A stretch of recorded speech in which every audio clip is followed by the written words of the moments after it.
मुख्यमंत्री माझी लाडकी बहीण योजनेमध्ये ई-केवायसी बंधनकारक ठेवण्यात आली आहे, परंतु अनेक महिलांची ई-केवायसी अद्याप तरी कंप्लीट झाली नाही। यामध्ये ज्यांचे पती नाहीत, ज्यांचे वडील नाहीत किंवा डिवोर्स झालेले महिला आहेत, एकल महिला आहेत, मग अशा महिलांनी आधार नंबर कोणाचा टाकायचा हा प्रश्न भरपूर अशा महिलांना पडलेला होता आणि त्यांची ई-केवायसी अद्याप तरी पूर्ण झालेली नव्हती। मग यासाठी राज्याचे महिला व बाल विकास मंत्री अदिती तटकरे ज्यांच्या अंतर्गत लाडकी बहीण योजना ही राबवली जात आहे, त्यांच्या माध्यमातून दिनांक 12 नोव्हेंबर 2025 रोजी एक माहिती देण्यात आली आहे।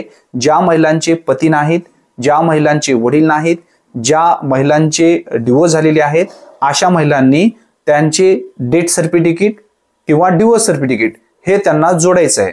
जर ज्यांचे वडील नसतील तर त्यांचा वडिलांचा मृत्यू प्रमाणपत्र जोडायचं आहे।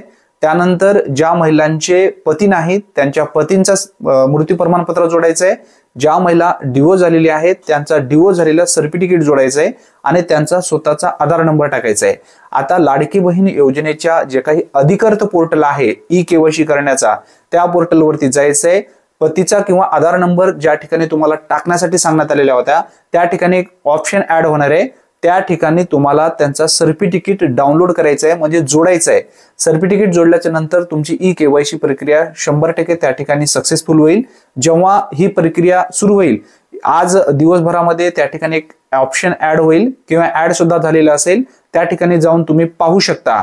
परंतु सर्टिफिकेट मात्र नक्की तुम्हाला कन्फर्म लागतो। डेथ सर्टिफिकेट ज्यांचे पती किंवा वडील नाहीत त्यांचा डेथ सर्टिफिकेट लागेल, जे डिवोर्स झालेले आहेत त्यांचा डिवोर्स सर्टिफिकेट लागेल। हे मात्र नक्की ध्यानात ठेवा, हे रेडी ठेवा। जेव्हा सुरू होईल तेव्हा सर्वप्रथम आपल्या चॅनलवरती नक्की आपण व्हिडिओ घेऊया।